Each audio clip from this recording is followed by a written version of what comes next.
My brother's rehearsal dinner was on a Friday night. I found out about it on Saturday morning from a photo my aunt posted on Facebook. There were 32 people in that photo. Candles on the table. My mother in a green dress I had never seen before. My brother laughing with his arm around his fiancée. Champagne glasses raised. I was not there. I had not been invited, and I was the one paying their rent. Let me back up. My name is not important. What is important is that I am 31 years old. I work in commercial insurance, and for the past 4 years I have been quietly keeping my family's finances from collapsing. Not because anyone asked me to in a way that felt like asking, more like a slow drip of emergencies that I kept showing up for because I thought that was what love looked like. It started when my brother, who I will call Grant, lost his job during the pandemic. He was 26. He moved back into my parents' house, which was fine. Then my parents told me they were 3 months behind on their mortgage. My father had been cutting hours at the shop he managed and had not told anyone. My mother had been covering the gap with credit cards until she couldn't. I wired them $6,000 that month. I told myself it was a loan. I did not write anything down. That was the beginning. Over the next 3 years, I paid the following things: my parents' mortgage twice more, my brother's car insurance for 14 months straight, my mother's dental surgery that her plan did not fully cover, the security deposit and first month's rent on the apartment Grant moved into when he got a new job and decided he needed his space, and a series of smaller things I have mostly stopped counting: groceries during a bad month, a plane ticket when my father had to travel for a family funeral. The kind of things you do not itemize, because itemizing them would force you to look at the number, and looking at the number would force you to ask a question you are not ready to answer. The question being, does any of this go both ways? I told myself it did. When I got promoted, my mother sent a card. When I moved into my new apartment on the east side of the city, my brother helped me carry boxes for 2 hours, then left to meet friends. My father called me on my birthday every year, always in the evening, always a little distracted, but he called. I held on to those things.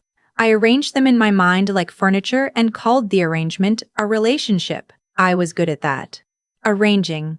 What I was not good at was noticing when the arrangement had been empty for a long time and I had just been too busy to walk through the rooms. The first sign I actually registered, and I mean registered, not just felt and filed away, was Thanksgiving 2 years ago. I had offered to host. I bought everything. I spent the Wednesday night before cooking, and I was up at 6 on Thursday to get the turkey in the oven. My mother arrived and walked into my kitchen and said, without looking at me, that she wished I had done a different stuffing because Grant's fiancée, whose name is Melissa, did not eat sage. I said I hadn't known that. My mother said I should have asked. I stood there with oven mitts on my hands and thought about the fact that I had spent $400 and 2 days of my time, and the first thing she said to me was that I should have asked about Melissa's herb preferences. I did not say any of that. I said I was sorry and offered to make something else. My mother said it was fine. It was the kind of fine that is not fine but that you are expected to accept as fine. So I accepted it as fine, and we sat down to dinner, and I watched my mother cut Melissa's turkey for her like she was a child, and I thought, when did she ever do that for me? But I filed it. I kept it in the back room with everything else. The engagement party was 6 months later. Grant and Melissa got engaged in March and threw a party in April. My parents helped plan it. I was invited technically. What I mean is that I received the invite at the same time as the other 40 people on the list. 3 days before the event, with no note, no call, nothing personal. I went.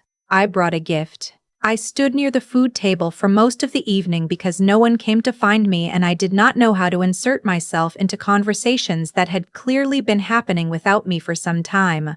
My mother gave a toast. She talked about how she always knew Grant would find someone wonderful. She talked about Melissa's kindness, her patience, the way she lit up every room. She tore up a little at the end. It was a beautiful toast. She did not mention me once. I drove home that night and sat in my parking garage for 20 minutes before I could make myself go upstairs. I was not crying exactly. It was more like something in me was very still and very cold, and I was waiting for it to warm up, except it did not warm up. It just sat there. I started paying attention after that. Not in a dramatic way. I was not keeping a list or building a case. I was just paying attention the way you do when you finally admit to yourself that something is wrong and you want to understand the shape of it. What I found was this. In the previous 14 months, I had reached out to my mother 43 times. She had initiated contact with me 6 times, and 3 of those were to ask for something. I had seen my brother in person 5 times. He had visited my apartment once, the day I moved in, and never again. In all of that time, not one person in my family had asked me how I was doing and then listened to the answer. Not one person had asked about my job, my friends, my life. When I was present, I was useful. When I was not present, I was apparently not thought about at all. I want to be careful here. I am not telling this story to make my family sound like monsters. I think what happened is quieter and more ordinary than that. I think I had made myself so reliably available, so easy to take for granted, that I had stopped registering as a person who had needs of her own. I had trained them, without meaning to see me as a resource. And resources don't need to be invited. Resources don't need to be thanked. Resources are just there, and you use them, and you don't think about them until they're gone. I was about to stop being there, but not yet. First came the wedding planning, and the wedding planning is where I finally understood the full picture. Grant and Melissa set a date for the following October. In the spring, about 8 months out, my mother called me, initiated contact, actually called me, which should have been my first sign that something was coming, and asked if I would help with the cost of the venue. The venue they had chosen was a converted barn outside the city. Beautiful place. I had seen photos.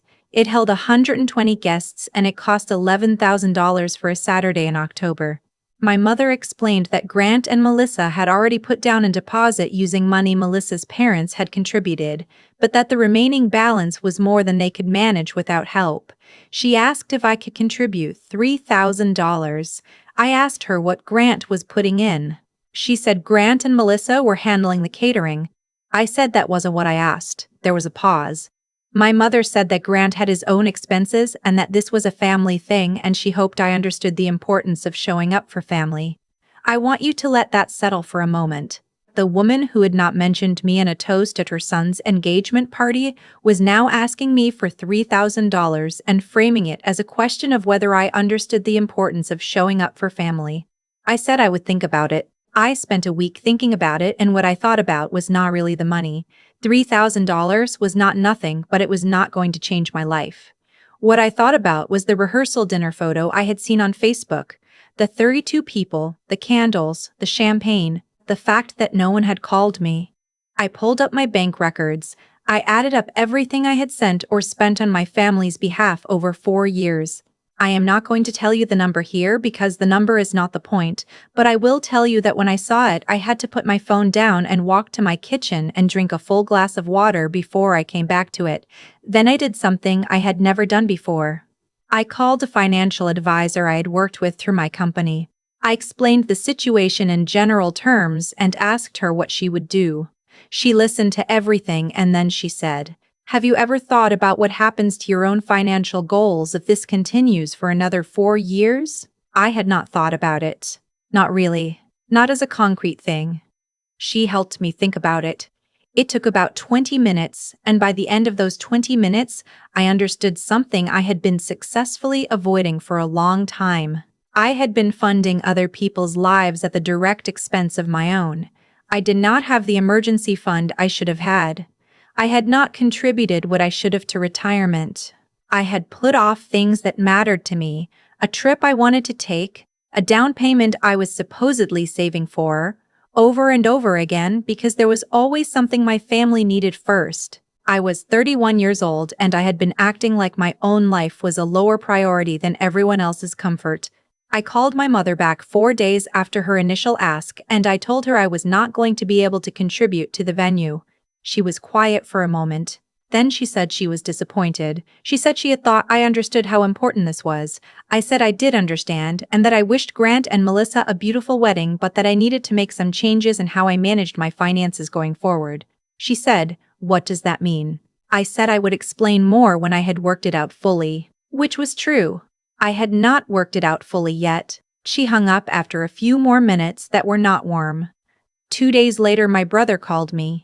I could tell from the first 3 seconds that my mother had spoken to him. He did not say hello the way you say hello to someone you are happy to hear from. He said hello the way you say it when you have been asked to make a call you do not fully want to make. He told me he had heard I was having financial difficulties and that he was sorry to hear that and that he hoped it would not affect my participation in the wedding. I want to pause on this for a moment. I want to pause on the phrase financial difficulties. I was not having financial difficulties. I was a 31-year-old woman with a stable income and a good job who had simply decided to stop subsidizing other people's lives. Somewhere in the translation between my mother and my brother, my decision had become a deficiency. My choice had been reframed as a problem I was having rather than a boundary I was setting. I told Grant that I was not having financial difficulties. I told him I was doing fine. I also told him that I was glad he called because there was something I had been meaning to talk to him about. He said okay. I told him that going forward I was not going to be able to continue covering his car insurance. I had been paying it for over a year. I was giving him 30 days notice so he could make other arrangements. He was silent for long enough that I checked to see if the call had dropped. Then he said, "Why?" I said because it was his car insurance and he had a job and it was not something I should have been paying in the first place. He said he was in the middle of saving for the wedding and that the timing was not ideal. I said I understood the timing was not ideal and that I was giving him 30 days to figure it out. He said this was really not cool. I said I was sorry he felt that way. We got off the phone and I sat with the discomfort of that conversation for a while. It was not a pleasant feeling. There is nothing pleasant about the moment when you start to stop, even when stopping is correct, even when it is long overdue, even when you know in your clearest thinking that you are finally doing the right thing for yourself, it still feels like loss, like you are losing the version of yourself who believed that giving enough would eventually produce love. I grieved that version of myself quietly, in my own apartment, for about 3 weeks. And then I got organized. I went through everything, every recurring payment, every informal arrangement, everything I had been funding or partially funding that was not my own life. I made a list. I figured out what notice I needed to give, what conversations I needed to have, what I was going to say and what I was not going to explain. I was not doing this out of anger. I want to be clear about that. I had moved through the anger already. What I was doing now was practical.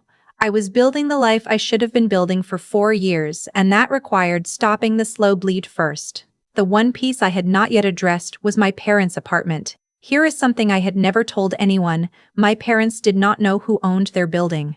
What I mean is, the building had changed management companies 3 years earlier, and in the transition, the name on their lease had become a property holding LLC that I had set up on the advice of a tax professional.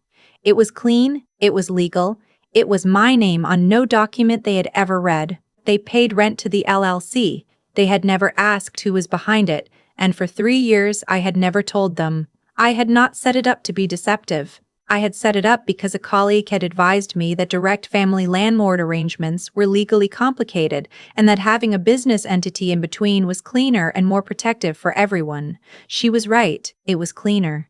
It also meant that when the time came quietly, with paperwork rather than with a scene. The time was coming. I did not act immediately. I want to be fair to myself about that. I spent 2 months watching to see if anything would change after my conversations with my mother and Grant. I was not expecting a dramatic shift. I was just watching.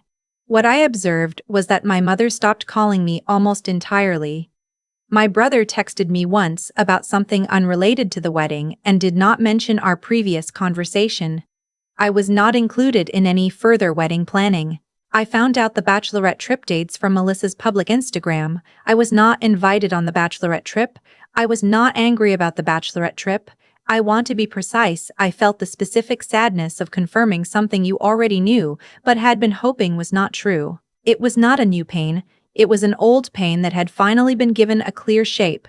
In August, 2 months before the wedding and about 6 weeks before the rehearsal dinner, I would not be invited to, I had a meeting with my attorney. I want to say something about having an attorney. I know some people hear that phrase and think, who has an attorney on call? But I had been working in commercial insurance for 6 years, and one thing that work teaches you is that paperwork is how the world actually runs, not feelings. I had a general attorney the way I had a doctor and a financial advisor. It was not unusual. It was just prepared. We talked through the timeline. We talked through my rights as the property owner. We talked through the proper way to initiate a change in tenancy, what notice was required, what the process looked like if they did not comply, and what I was actually trying to accomplish. I was not trying to put my parents on the street. I was not trying to put my parents on the street. I was not trying to punish anyone. I was trying to remove myself from a financial entanglement that had been costing me for years and in which I had never had a real conversation with anyone about what it was or what it meant. The attorney drew up the notice. 60 days, which was more than legally required because I am not cruel and I am not impulsive. I had the LLC's management contact, which was handled by an actual property manager. I paid a small monthly fee. Another detail my parents did not know: notify them in writing that their lease would not be renewed at the end of the current term, and that they would need to make arrangements for alternative housing. The letter went out on a Tuesday. My mother called me on Thursday. She did not start with the letter. She started with, "I cannot believe you would do this to us." She said I clearly did not understand what family meant. She said her friends had warned her that children who became financially successful sometimes forgot where they came from, and she had defended me. She had always defended me, and look what I had done. I listened to all of it. I let her finish. Then I said, "I didn't realize you knew who owned the building." She said she had found out from her own attorney, who she had called immediately upon receiving the notice. I said, "Then you also know that the arrangement has been in place for 3 years and that I have been covering the difference between your rent and the market rate for that entire time." She was quiet. I said, "I need you to know that I did not do any of this out of hatred. I did it because I was trying to take care of you, and somewhere along the way I think we both stopped being honest about what this was." She started crying. She said I had blindsided her. She said she needed more time. She said she needed more time. She said 60 days was not enough. I told her I could extend to 90 days, which I did in writing the following day. She did not say thank you. She said she needed to speak to my father and she would call me back. My father did not call me. He texted me. One message. It said, "I don't know who you've become, but I don't recognize her." I sat with that text for a long time, not because it destroyed me. I want to be honest about this. I had done enough grieving in private that it did not destroy me, but because of how much it told me about how little he had ever actually seen me. He didn't recognize who I'd become, but I wondered if he had ever really recognized me at all, or if he had just recognized what I was willing to provide. The wedding happened in October. I was invited. Technically, I received an invitation in the mail in late August after everything had already happened with the lease and the car insurance and the venue money. The invitation had my name on it in a font that my mother had probably chosen, on paper that I had probably indirectly paid for a wedding I had declined to contribute to. I RSVPd no more than. The day of the wedding, I went to a farmer's market with a friend and ate a breakfast sandwich in the sun and walked along the river for an hour. It was a Saturday in October, and the light was the particular orange gold that October light gets, and I remember thinking, this is mine. This morning, this quiet, this feeling of not being arranged into a shape that someone else needed me to hold. This is mine. I did not post about it. I did not need to. In November, my brother called me again. Different tone this time. He did not sound coached. He sounded tired and a little like himself, which I had not heard in a while. He said, "I think we handled a lot of things badly." I said, "I think so too." He said he hadn't understood fully what I had been doing behind the scenes for as long as I had, and that finding out the way he did had been a lot to process. I said I understood that, and that I was sorry I hadn't been more direct earlier. That was true. I had been indirect because being indirect felt safer than saying out loud that I needed something from them too, and I think I had protected all of us from a conversation that would have been hard but honest. I owned that. I said so. We talked for almost an hour. I don't know what will come of it. I am not counting on anything.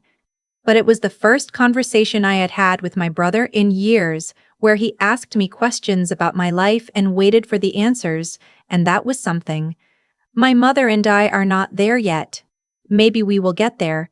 Maybe we won't. I have made my peace with not knowing. My father has not reached out since the text. I check my phone some mornings and notice the absence of his name, and then I make coffee and go about my day. Some mornings it doesn't hurt at all. Some mornings it doesn't hurt at all. Some mornings it does. Here's what I know now that I did not know 4 years ago. Generosity is not a strategy. You cannot give your way into being loved by people who have decided not to see you. It doesn't work that way. I spent 4 years believing that if I was useful enough, present enough, quiet enough about my own needs, eventually the love would come. It didn't come. And the only thing I lost by finally stopping was the illusion that it was on its way. I have my emergency fund now. I have been contributing properly to my retirement account for 8 months. I am planning that trip I kept putting off. Small things, maybe, compared to what I gave away. But they are mine. They are fully, completely mine. Have you ever given so much of yourself to someone that you forgot to build your own life while you were doing it? Have you ever confused access with love or availability with worth? I think a lot of us have. I think it's more common than we say out loud. And I think the hardest part isn't cutting the cord. The hardest part is forgiving yourself for how long you held on. I am still working on that part. But I am working on it in my own apartment, with my own savings, on my own time, and that is more than I had a year ago. There is a version of this story where I stay, where I keep wiring money and attending parties I was not really invited to and arranging myself into whatever shape the room required. I know that version well. I lived it for 4 years. What I understand now is that every choice has a direction, not a punishment, not a reward, a direction. The way I had been choosing, quietly and consistently, was away from myself. Every time I covered a bill without being asked, every time I absorbed a dismissal and called it love, every time I put my own life on hold because someone else's need felt more urgent than my own, I was choosing a direction. And directions, followed long enough, become destinations. I ended up somewhere I did not want to be. Not broke, not ruined, but hollowed out in a way that does not show up on paper. I had been so focused on being useful that I had forgotten to ask whether I was happy, whether I was seen, whether the people I was sacrificing for had ever once thought about what I might need in return. That is not a question born from bitterness. It is a question born from finally paying attention. What I did, stopping, reorganizing, sending letters, letting the phone ring, was not cruelty. I want to say that clearly. Cruelty is inflicting pain for the pleasure of it. What I did was simply stop absorbing pain that was never mine to carry. Those are different things, even when they look the same from the outside. My brother called me in November with a different voice than he had used in years. Tired. A little lost. That conversation reminded me that people are capable of seeing clearly once the arrangement that kept them comfortable has shifted. He could not see me when I was useful. When I stopped being useful, he had to look at what was actually there, a sister who had been present and invisible at the same time for longer than either of us wanted to admit. That is the thing about integrity. It does not announce itself. It accumulates. 4 years of small compromises had added up to a life I did not recognize as mine. And 4 months of small corrections, hard conversations, clear letters, boundaries held without apology, had begun to add up to something different, something that felt, for the first time in a long time, like it belonged to me. Wisdom is not knowing what to do from the beginning.